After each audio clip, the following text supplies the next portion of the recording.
of Health. And I want to thank you all for coming out today for these important messages. At this point, I am going to turn it over to the Honorable Lieutenant Governor Delbert Hoseman. Thank you, and welcome everybody this morning. We'll get right to work today. Today we're going to discuss Dr. Thomas Dobbs will be discussing the situation in Mississippi concerning the coronavirus, and Greg Michelle will be here as well. He's head of our MEMA operations. I'm standing here for the governor. Speaker Philip Gunn is with us, and members of the House of Representatives. We're all here to enter discussions about where we are and where we're going on this matter. So without further ado, I'm going to turn this over to Dr. Dobbs to begin the address. Thanks, sir. And Dr. Byers, if you want to come sit with me. Where'd you go? There you are. Hey, so I'd like to introduce Dr. Paul Byers, who will give us a quick overview of the current status. Absolutely. So as y'all know, now we've identified our first case of COVID-19 in Mississippi. This is not unexpected. We have expanded our surveillance now for quite some time to be able to identify our first case in the state. We are actively identifying potential contacts at this point to make sure that we take appropriate actions to protect the public health based on their level of contact and their level of risk. But again, you know, we are going to continue to monitor. We're going to continue to look for cases. This case was identified in Forest County and was just identified yesterday. So I'll go ahead and kind of pick it up from here. So again, we do have our first case from Forest County, adult male with recent travel to Florida. Other things just to keep in mind, Governor Reeves has been closely in touch with us and aware of all the situations, and has been well integrated into the decision process, as has been his team. Also, would like to really appreciate Lieutenant Governor Hoseman and Speaker Gunn and all the legislative leaders have been very engaged. Really greatly appreciate y'all's support. Several other things we do need to talk about. Just an overview of the coronavirus and give us some real perspective about what it is. So coronavirus, or COVID-19, is a novel coronavirus. It causes a flu-like symptoms. Most of the illnesses are relatively mild, although it does cause severe illness in some people, particularly older people and people with chronic underlying medical conditions are at high risk for bad outcomes. So that's something to consider. It doesn't seem that children are much affected, thankfully, and most people with coronavirus or COVID-19 will make a full recovery. Only a small proportion, less than 1%, are likely to have severe outcomes or death. There is no antiviral treatment for COVID-19 at this time. There is no vaccine, although one is in development. We do have testing at the State Department of Health lab, and to obtain testing, a physician needs to submit it to us, and we can get results back typically within 36 to 48 hours, if not less, depending on what time in the morning that we get it. So we do have it available. The testing is already available through commercial labs. In addition to our first presumptive case of COVID-19, we have several other significant announcements that we would like to make. First of all, the Department of Health is expanding access and making it easier for physicians and providers to order the COVID-19 test. The Department of Health is recommending more expansive long-term care visitor recommendations, and I'll go to that in a second. We are making recommendations about limiting mass gatherings, and as part of that, in consultation with leadership, we are recommending limiting visitors to the state capitol, and we'll be talking about other government buildings in the near future. As far as access to testing, we are streamlining access to testing. Although testing has been available throughout Mississippi thus far with physician-to-physician communication, we're going to do away with that step, and they can just order it and send it, and we'll run it. Also, keep in mind that COVID-19 testing can be performed at commercial labs. So LabCorp and other laboratories have come online where you can order it just like you would any other lab. Testing for COVID-19 does not mean the patient has COVID-19. We have a lot of other respiratory illnesses, viruses, infections running around. Even now, the vast majority of people who are having symptoms of respiratory infection are not going to be COVID-19. So if people have this, please do not be too concerned. Just call your physician. Please call them ahead of time, because it's better to let them know that they can see you and take appropriate precautions, and then do appropriate assessment, and if needed, COVID-19 testing. The other thing, which is very appropriate not only for COVID-19 but for any illness, if you're sick, stay away from gatherings, stay away from work, don't go to school. Even if you don't have COVID-19, you need to make sure we don't spread other things to other people. Now, transitioning to our conversation about long-term care visitor recommendations, MSDH recommends that all long-term care facilities, personal care homes, and group care sites for those with disabilities take the following actions to restrict visitors. This includes discontinuing social activities, consider restricting visitation of this manner until further notice, keep signs that discourage all non-essential visitation, and definitely prohibit anyone who's ill from entering the facility. Keep all ill visitors away for at least 48 hours after symptoms resolve. Consider limiting visitors' visitation by children, and also postpone any group visits that might come and bring several people into the facility. Visitors should practice proper hand hygiene and cough hygiene. Make sure that the facility has plenty of hand sanitizer and soap and water. Visitors should visit only their family. Get in and get out. Don't dawdle. Don't want to expose other folks. It's also unclear how long these recommendations will be in place, or if they will be escalated. I hear nothing. Now, we are making additional recommendations about mass gatherings. To prevent dissemination of COVID-19 in the community, the Department of Health recommends that individuals, communities, and organizations take the following steps.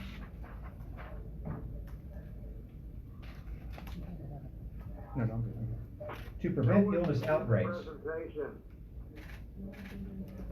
Excuse me a second. Can you have them mute their phones? Y'all please make sure that your phones are muted when you're not speaking. Please mute your phones. We All right. have heard none of the presentation. We haven't been able to hear anything. It's not muted, is it? It's green. No, it's not muted. We may have to circle back on that one. All right, Yeah, gotta it's not keep muted. going. Go ahead.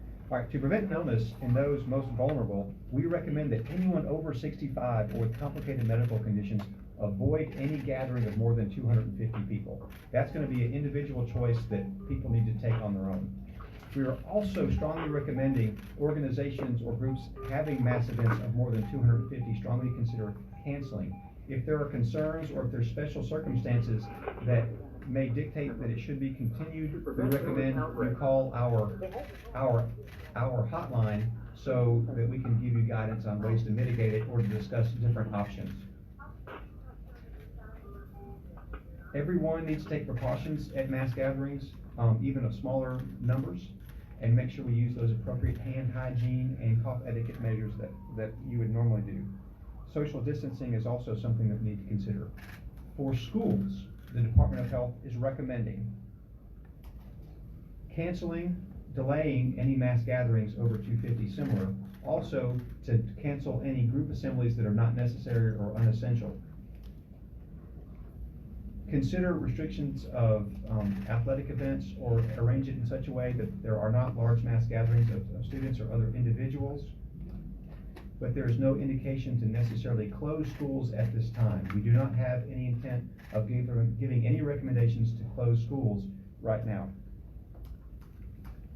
Department of Corrections.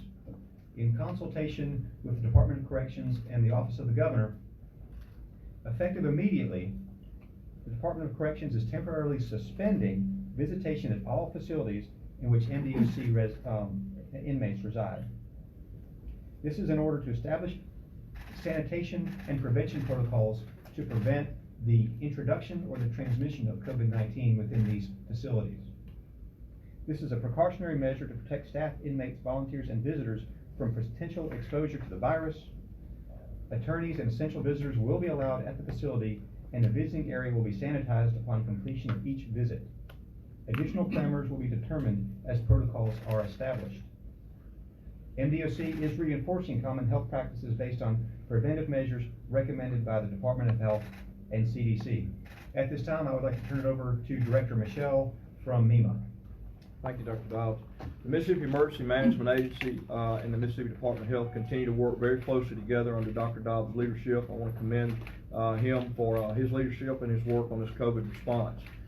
Today, every emergency support function and our partners in this COVID response are working through the pandemic annex plan today. The purpose of that is just to identify any limitations, constraints, or gaps that currently exist in the plan and develop solutions there. There were none and have not been any identified, but we want to make sure that we are on top of this and ready to respond as we need to.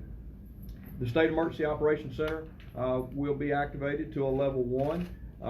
The State Emergency Operations Center has not been activated at the level 1 since Katrina.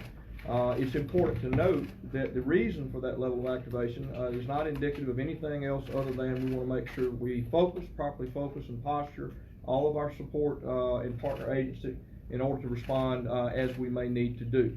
Dr. Dobbs will make recommendations after the next 24, 48 hours about adjusting that level down to the appropriate level for maintaining this response throughout the duration of it. Other than that, we continue to support Dr. Dobbs. Emergency Support Function 8 is the lead agency in this COVID response, and we're prepared to respond and support them in any way necessary. Thank you, Director. At this time, we'll take questions in the room. I have a question as far as if someone finds themselves being self-quarantined, what does that look like? What should they be doing in their homes when they're self-quarantining themselves? Well, and it depends on whether, we're trying to isolate or quarantine an individual who may have been in contact but is not having any symptoms versus somebody that we identify as a case. And so, if you isolate someone at their house because they're symptomatic and we're concerned about them being a case, obviously the thing that we want to do is to limit household exposures. We want to keep them in a part of their home or their residence where they will not be in contact with other individuals. If they do have to have contact with those individuals, they're instructed to wear a mask. We know that in particular, household contacts may be very vulnerable to infection from known cases. So we want to ensure that we take the proper precautions to not only protect those individuals who may be in the household, but also to make sure that that person who is ill stays at home so that we can limit further transmission. And should Dr. people be Bites, worried I'm about sorry. traveling through airports and other states? Should they be worried? Well, and it depends a lot on what an individual's risk level is too. Certainly, if there's not much transmission in your area and you are at higher risk for complications and you're going to an area where there's known transmission, you should exercise caution. Either not go or make sure that if you do go, that you're taking the proper precautions to keep yourself separated from large groups, that you're using hand sanitizer. But certainly those recommendations are going to evolve. And I think it's important for everyone to stay aware of what's going on in the United States, where there are areas where there may be ongoing transmission, and to take those travel precautions accordingly. We may get to a time when we're seeing transmission more broadly, and we know that exposure in travel could be a potential risk. Can you Dr. give us Byers, precise? Let's go to Ross, because Can he's you tried to get tell in. us more about the individual who has been identified with the virus? Was he an older adult? And about the number of people that he's come in contact with? Have you tested those folks? So that's a great question. This is an adult. This is not an individual who was hospitalized, and so we're grateful for that. This individual is currently under home isolation, and we are monitoring this individual every day to make sure that they're staying as well as they can be. Is he older? Is he an older adult? He is an adult, but he's not over the age of 65, if that's what you're asking. That would place them in that higher risk category. And what about the folks that he's come in contact, you mentioned something earlier about you were trying to identify the folks that he may have come in contact Right, with. and so we've made identification of a very, very small number of individuals that were at contact, and we have, some of those folks under home isolation or home quarantine as a result of their contact. Just a follow-up, he was traveled to Florida, right? Is this travel related or community based, the infection, do you believe? So certainly there was travel to Florida in the time that could indicate that transmission occurred there, but remember that the incubation period is up to 14 days. You know, we would like to say for sure that it was travel associated, because we know that there was travel. But again, the incubation period is outside of that window as well. Dr. Dobbs. Determine how you got in contact with that? Was it on a plane? Have you all talked with people from Florida regarding him? There is no known direct contact to a confirmed case in this individual. Could you give us a direct list of things that someone who feels they may have been exposed or infected should do as of now to seek testing, isolate themselves, and protect public health? Yeah, sure. So, there's several things in there. First off, if someone is ill and they're worried that they could have COVID-19, you need to call your doctor or provider, let them, take care of you and order the testing as appropriate. So in general, travelers are not gonna be at especially high risk unless you've been to an area of a lot of transmission. So people are traveling, across the state lines and stuff. Just because you traveled doesn't mean you need to quarantine yourself, right? So that's not an indication. And even if you've traveled and you're a healthcare provider, unless you have some other indication that you are exposed, we would not restrict them from working. Now, if you have been exposed to someone who's known COVID-19, that's a different scenario.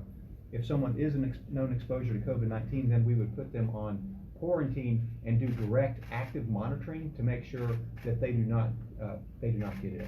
Dr. Dobbs, are you at all concerned about schools as relates to students being on spring break and then coming back to the school system? Of course, we're somewhat concerned about it, and are taking these measures. It's very difficult to know. The average person is not going to be at risk, and we're going to take some of these social mitigation sort of strategies to sort of limit the number of people who might come in contact with one another. We'll watch this very closely. Certainly, if it's indicated in the area to close a school, it's certainly something we will do. The situation with children is a little bit different in the sense that their risk profile for bad outcomes is very different than it is, say, for a nursing home or other areas like that. So we're being obviously more aggressive in protecting the vulnerable population. While elderly and the suppressed immune systems are more susceptible to complications of COVID-19, are they also more likely to contract the virus? There's no reason to believe that they would be more likely to contract it. I can't say that we know that for sure, but it would be assumed that, there's no pre-existing immunity to speak of that we're aware of. So everyone should be at pretty equal risk of contracting the disease. Well, just the manifestation of symptoms are probably more severe. Now, if someone calls their primary care provider, because I've received calls from people who say, I'm alone, I'm sick, and I've called my primary care provider and they don't know where to get this test. Is that access expanding now? And if you call your primary care provider, will they know how to get tested? That's a good question. It is available, right? So there are thousands of doctors and thousands of nurse practitioners and PAs in the state. So we can't assure that everyone is going to do something, but the testing is absolutely available, both through the Department of Health lab, absolutely available through the private labs, as mentioned before. There's some procedural processes you have to do as far as like collection and storage and shipping, and those are just normal things you have to deal with. But if a clinic, a hospital wants to send a sample, they are perfectly able to get it to us or to the private labs. Dr. Dobbs, are you concerned about people overloading the emergency rooms who fear they might have the virus? Please don't visit the emergency room unless it's an emergency, right? Emergency rooms are for emergencies. And if you're ill and worried, please, call your clinic, go ahead and make a forward call, let them help triage you and figure out what to do with you. Emergency room is the exact wrong place for these folks to go. If you do have COVID-19, we want to make sure that you get the appropriate care quickly and not go into a scenario where you're having to wait in a waiting room for hours and exposing other individuals and not getting the personalized care that you deserve. Dr. Dobbs, is the department monitoring people in North Mississippi that might have had contact with the patient in Shelby County? We are. How many are you looking at? We're looking at 2 individuals now, and they are symptom-free. Just 2? Yes. We heard something earlier about limiting visits to the state capitol. Can somebody elaborate on that? We, Speaker and I have been visiting about that today. We anticipate Dr. Dobbs will give us some indication on how we should proceed. Those will include, for example, we have things in the rotunda, you know, every day downstairs. I think those will probably cease during this period. And we'll look to Dr. Dobbs to give us other indications on limitations coming in and out of the Capitol. We intend for the legislature to continue work. Their work today, and the Speaker and I are going back down there in a minute, and we continue people's business throughout this process. So have you made a definite decision that you will limit visits? That is the recommendation of Dr. Dobbs, that obviously he just said 250 people. It was kind of the threshold. We got 250 people in there every day just working. So when you add school children who visit, and you add people from other states who've been traveling all across the country, we have lots of visitors from other states, it could become a breeding ground. So I think it is wise simply for the protection of the public, that they not be in a place where there's a large collection of people who have come from a lot of different places. It just serves to spread, increase the chances, I guess, of the spread. And so his recommendation, we think that's a wise approach. Are you looking We'll continue to work on what that looks like, I guess. Are you looking at shutting down any facilities like the 2 museums, which have a tremendous number of people? Even if you can limit it to 250, that's just one class in some cases. Each state agency is going to be advised by Dr. Dobbs on actions to be taken. The institutions of higher learning will be meeting on theirs. Each one of these will be given recommendations from Dr. Dobbs and his staff, and I assume that they're all going to follow those. So those will all be in transit as we go through the next few days. This is about protecting vulnerable people that live in Mississippi. Dr. Dobbs is very clear with us and the Speaker about that.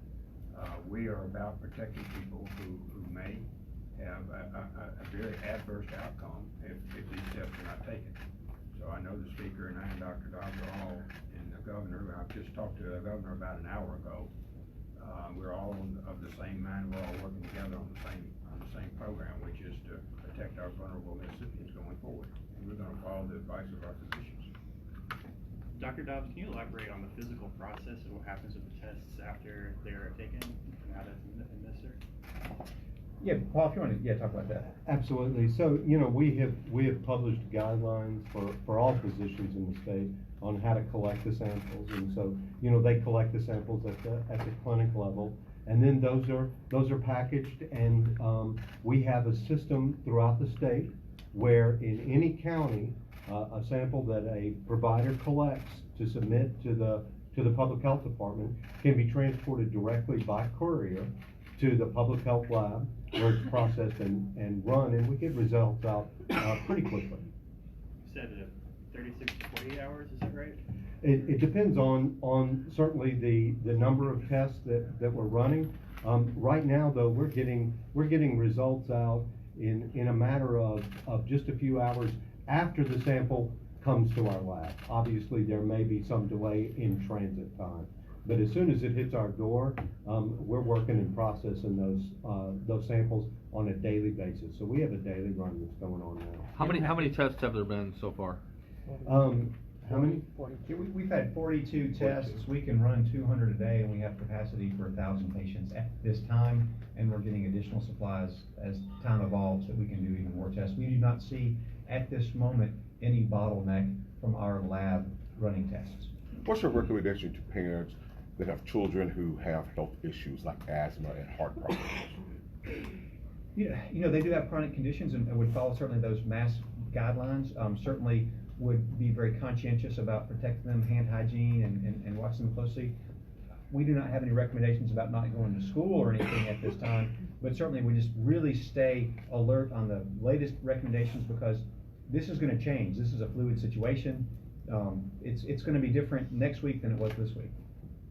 Director Michelle, you mentioned that you're raising the Emergency Operations Center to level 1. Can you talk about what functions that will serve, how will y'all be helping out in this effort? What a level 1 means is that all of the 15 emergency support functions will be physically manned as opposed to having access virtually. And what that will do in this case is bring everybody to the proper posture, gain the proper attention, and then as Dr. Dobbs deems, we will probably go virtual on some of those emergency support functions that Dr. Dobbs deems are not mission critical at the present time. But it is a heightened level of awareness and just keeps everybody focused where they need to be on the respective functions. Are there, as far as those functions go, is that like helping to get testing out, or is it helping like supply shelter if people need it? The testing piece is fully on the ESF8, which is in this case Mississippi Department of Health on the testing. Where we would do is if shelters needed to be, we could help facilitate those. Quarantine shelters are different than shelters we typically use in responding to floods or tornadoes, so we would again act on the advisement of Dr. Dobbs in doing that. Has the health department done anything with regards to establishing protocol for Camp Shelby, Camp McCain, any of those facilities? Keesler? We have not established any protocols related to military bases. Are you aware of whatever protocols they may be taking? I don't have any current knowledge of that. Dr. Dobbs, what would you say to people who may be skeptical, that believe that this is being overblown?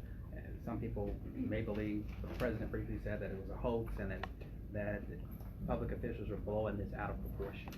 Someone asked me what I thought about the mood or the perception of the public, and I said the average is pretty right. It's the spread. So in general, I think we're kind of where we need to be as far as our concern, but some people are too concerned and some people are not concerned enough. If you take it an average, it's a serious event. There are things we need to do. It's going to be disruptive to our daily lives. Most people are going to, if they get it, are going to be fine. Most people are not going to get COVID-19 probably. These are things we can do to save lives, and we're here to save lives, and especially to protect the vulnerable people. So it is very serious. It is very concerning. This is something that we've been planning for years. We have a 447-page book that outlines who does what in what sequence, and that's what we're going to work on, and that's what's happening right now at the at MEMA right now, revising those plans, and as part of the governor's COVID-19 steering committee, making sure that we have an updated plan, we execute that plan, and prevent deaths. This will prevent deaths. More people are going to get sick. Some people are likely to die. It's unfortunate. We are here to make sure we minimize that impact and also extend it over time such that we don't overwhelm our healthcare system. That's an asset that we need to be very conscientious of, because when people get sick and they have to go to intensive care units, we do have a limited supply of those types of operations. Any advice for colleges? Students are coming back from spring break all across the world, unlike K through 12. What do you suggest colleges do? Right now, we're suggesting the same sort of mass gathering prohibitions that we're doing for everyone. Certainly there are, we think it's very important to go ahead and make plans for virtual classes, or what you'd have to do if we didn't have classes. And mass gatherings include classes of 250 or more, right? So we'd like for people to look for options for that. Certainly if colleges or community colleges want to do something more precautionary, we're fine with that, and appreciate their planning efforts. It's certainly not a wrong thing to do. So a lot of it's planning and sort of limiting the big risk, and obviously some of the basic stuff, hand washing, staying home when you're sick. It's hard to overestimate how important those two things are, hand hygiene and staying home when you're sick. We're all really bad about going to work when we're sick, and if we just do that one thing, it'd probably be the most impactful. With the private lab testing, is the state tracking that the same way, or is that? It is, yeah. Yeah, we're working with the private labs for them to be able to report to us the number of tests, and certainly we have now added COVID-19 to our reportable disease list. So the expectation is that any positive at a private or a commercial lab requires an immediate notification to the Department of Health. What triggered the test? You don't know exactly where he was infected, but what triggered the test? What were the symptoms? Did he not follow the screening, the normal hospital screening? He was sick and called his doctor. That was the exact right thing to do. He was a sick individual, was worried, called his clinic. They arranged to treat him in the proper manner, and that just reinforces how important it is. If you're sick and worried, call your clinic, call your provider, call your doctor, and let them take care of you. I thought hospitals had to follow certain protocols to screen patients. Anybody can test, if it's appropriate. You mean as far as like risk? Well, I was just wondering if there's any particular symptoms outside of the normal flu symptoms? Just like flu, it's indistinguishable. Of all the tests we've done, they had the exact same symptoms, and they were all negative. The vast majority of tests that we're gonna continue to get, or that people are gonna do, are not gonna be COVID-19. There's a lot of stuff out there, there's other viruses, there's flu and all kind of stuff. So, just because people have a viral syndrome, definitely doesn't mean they have COVID, and it probably means it's something else. But did he request a test? Because you guys have only done 42 tests, right? He called his clinician, and they made an astute judgment to make a test. Is that separate from the 42 tests that we're talking about statewide? That should be inclusive. That's included. That's in that. Anyone have any other questions? I did want to take a moment to thank all of you for your solid and accurate reporting. Oh, and Dr. Dobbs wants to say one more thing. Just real quickly, there'll be more changing soon. The governor will be getting back in town tomorrow afternoon. So, be prepared that additional actions may be taken, or, we'll be having additional updates for you guys. This is a rapidly evolving situation. Before we close it off, I would like to offer an opportunity to our state leaders to make any comments. Anything, gentlemen? No, I'll speak first, let the speaker speak. Everybody needs to use common sense. This is containable and is minimized by the use of common sense. And our Mississippi people know to wash their hands, report yourself when you're sick. We have one citizen already do exactly the right thing. So we encourage everybody to do exactly the right thing. And we will get through this as a society as we always have. We should anticipate this will be disruptive. It's going to be different for a period of time. And so we will deal with that as we have everything else. Speaker. Yeah, I just want to commend Dr. Dobbs and his staff for taking this seriously. As you can tell, this is a very serious situation. We as state leaders are taking it seriously while we're here today. And we want to get the message out to the public as to what to do. It seems to me they have put together a very good plan. I want to commend them for their diligence on this, their hard work on this. We will continue to monitor this. To echo the Lieutenant Governor, people need to be patient. They need to use common sense, and they just need to be careful. Don't assume that you are impervious.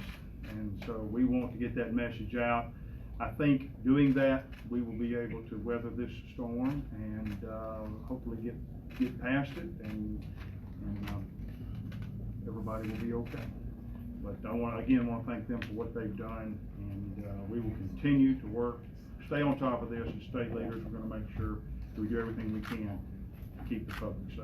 So thank you. Thank you, Speaker Gunn. I want to remind everyone that our website has all the latest information. It's healthyms.com. We also have a free Mississippi Ready app that you can download, and that will always have the latest information as well. So please check there each day for the latest updates. Also, I want to let you know that we're going to have a video on how we test in the lab. We're putting that together right now, and that'll be on our website and Facebook as well. Thank you, everybody, for coming, and I look forward to talking to you in the coming days.